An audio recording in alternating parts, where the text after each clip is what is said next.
schon so lange Zeit zu meiden versuchst. Wenn auch mein Wort bei dir angelangt ist, geh richtig zu mir, aber vorher versprich, dass du dieses eine Mal nur ehrlich bist. Findest du die Zeit, lass dir einfach all die Dinge, die du nicht mehr sehen wolltest, zeigen von mir.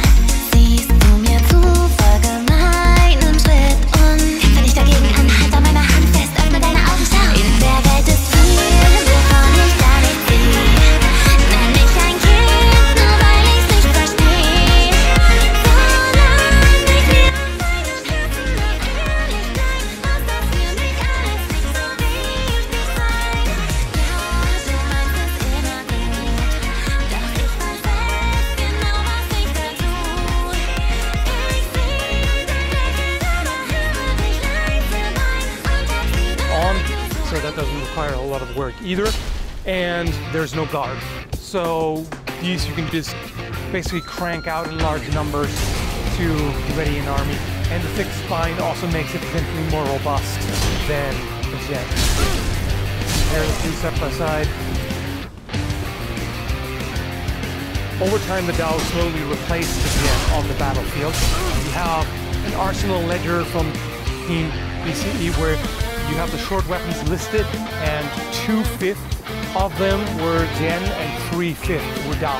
Both of these have pattern-welded blades made of 1065 high carbon steel and tool steel. And from my tests so far, it seems that it is very high-quality steel.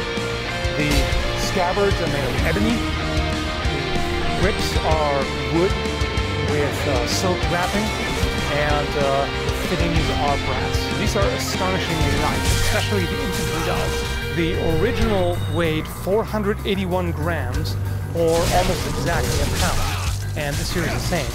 So that is literally the light board of that length that I've ever handled. It's just crazy light. This feels like nothing. Even with just a wrist, you can easily move. Even with just a wrist, you can very easily move this around. And of course, if you engage your body along with it, you can do some pretty powerful cuts.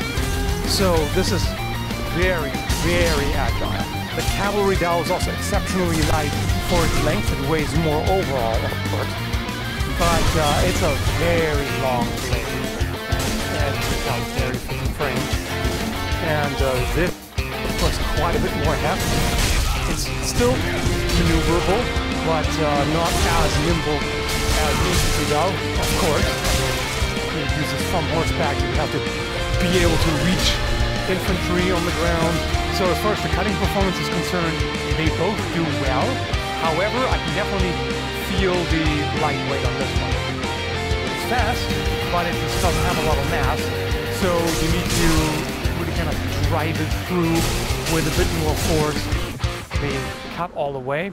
The edge is perfectly good, it's sharp and cuts well. But it's not quite as sharp as on the Gen that I've tried before, and same on the other one. I have to say I find it hard to imagine using such a light sword against even a lightly armored opponent, textile armor, things like that. I don't think it would be very easy to cut through that because of the minimal mass. And using it against a helmet, I think you could probably pretty much tank a strike like that. It wouldn't really have a lot of percussive force, especially considering that thrusts are usually the best bet against armor. Both against soft are more likely to penetrate deeply than a cut, and also against heavy armor because then you can exploit gaps. That's not really much of an option here. I mean, I tried it because I was curious, and thrusts on a ballistic gel dummy worked very well. In fact, even better than I would have expected. The only problem is, well, you don't have a guard. And this almost turned ugly at one point. Oh boy. That was a close call. I just noticed it in time, and I was slipping up and immediately opened my fingers. There's really nothing stopping your hand from riding upward as you thrust and it encounters resistance. So, I mean, sure, you can try to hold onto it extra tightly, but, you know, especially if it gets wet and slippery, that just wouldn't really work. So personally, I wouldn't really want to thrust with it consistently without heavy gloves, at least. Oh, damn! That was a nice cut. Went deep. The pipe, it cut off a sliver of the wood.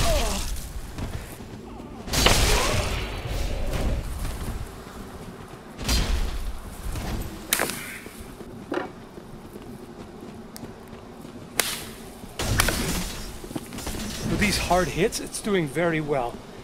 I don't feel a whole lot of hand shock, and it seems very solid. So that's good. And considering that on the battlefield swords would hit armor, shields, other swords, etc., I also wanted to do some hardware testing to see how well it holds up. And overall, it did very well, with the exception of this. That came loose during the use. That's also an issue with the scabbards. They had these brass fittings here, which both fell off. And it was pointed out that this is ebony, which has a high oil content, which can often lead to problems with gluing. Looking at it, there's very, very little glue residue. So I personally think this needs either a different type of glue or simply more. Maybe both. And sadly, the same happened on the cavalry dowel as well. I can also just take that bolster off. And on this one, it's less of a problem because the bolster is more tightly fitted. So it doesn't want to just fly off when I swing it around. Either way, that's not... Of course, I understand that differences in climate can be challenging. If a sword comes from a high humidity climate to low humidity or vice versa, things can happen. Wood can crack, things like that. But I do hope there's a way to address this and improve it in the future. So the Heavenly Horse cavalry dowel is basically the same except longer. A lot longer. I thought I would like that because this is really quite short. I don't though, because this is an extremely flexible blade. The good thing is that it's resilient steel, and along with the temper.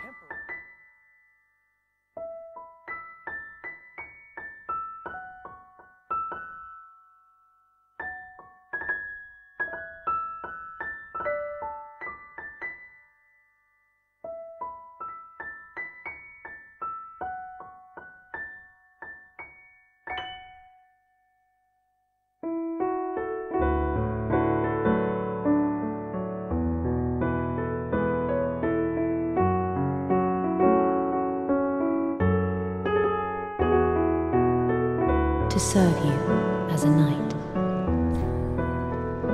Oh, I am most grateful. I, Cirrus, do hereby serve as your faithful knight, wherever, whenever I am needed. My loyalty shall never waver, blessing of the moon upon your journey. If I may ever be of assistance, I am your knight forever and true. Blessing of the moon upon your journey. Forgive me. So, faktycznie